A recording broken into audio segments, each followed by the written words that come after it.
Ed is back with us to look at the Roksan Attessa streaming amplifier with monitor audio silver 107G, wait for it, limited edition speakers, which sells for about £2,300 in total. It's sort of a does-it-all compact stereo music system. So Ed, before we even talk about the rest of the music system and whether it's easy to put together or not, here we are with another limited edition, green speakers. Yes, we are. And they are very green. I need to be very clear about this. There's not sort of, a whiff of green. They are extremely green. And then there's a bronze driver and the very trademark Monitor Audio gold tweeter. They are £100 more than the standard version of the speaker. So it seems to be £100 is the going rate for a special edition on this podcast. So these are £900 as opposed to £800. I will say, when I saw the photos, I thought they would be truly awful. Actually, I don't mind them, and people who have passed through at the house since they've been set up, some people have been extremely enthusiastic about them. So, you pay your money, you take your choice. I would say that they are quite determinedly different, and if you're fed up with the more standard sort of colorways and swatches that speaker companies seem to fall into a sort of pit of security on, this is an awful lot more convincing, an awful lot more interesting to look at. It does help that the speaker itself is fundamentally sound.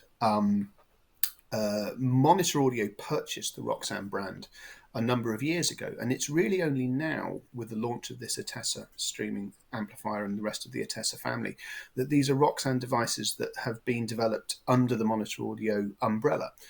And this is the first time that I have sat down and listened to the Roksan being used with speakers that must have featured in the things that were being used when it was developed.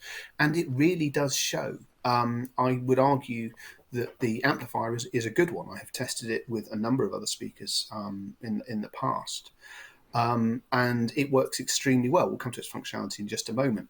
But the combination with the Monitor Audio speakers is extremely convincing. I've been really impressed at the balance between it being able to be big, fast, exciting, but then it's pleasantly refined. I can play some of my more dreadful music on it and it doesn't complain in any way, shape or form.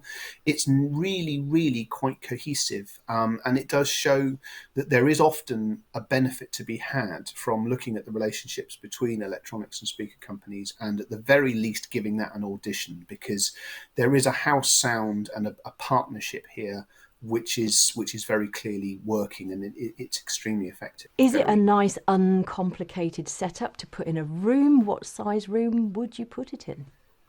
It's extremely uncomplicated to put together. Roksan has licensed the Blue OS streaming platform, which was developed by Lembrook, which is the company that also owns NAD.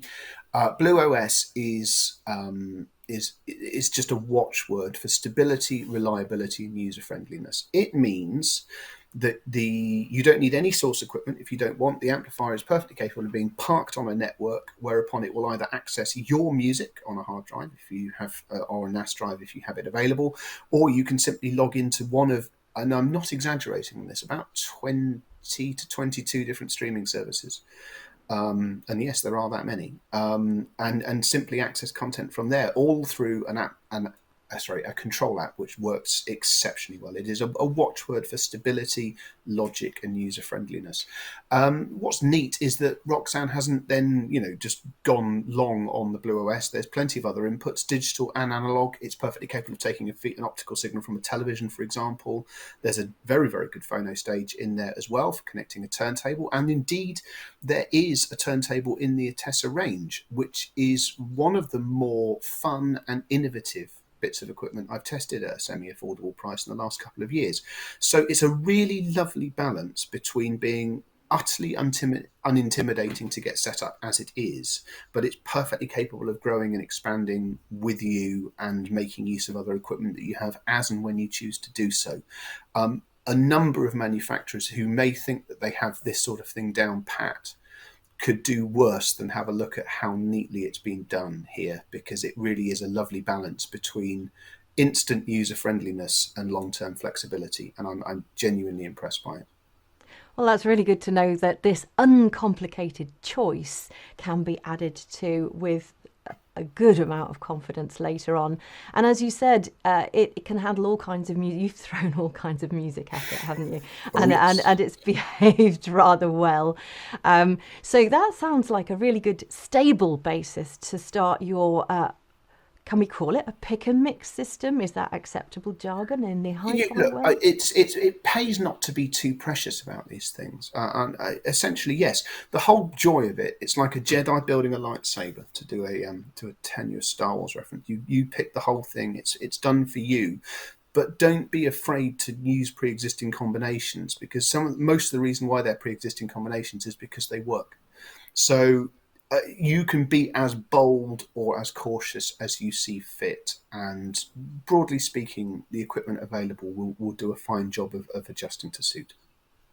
Ed, thank you very much. I haven't bought a lightsaber lately, but if I do, you'll be the first You're person missing I out. call.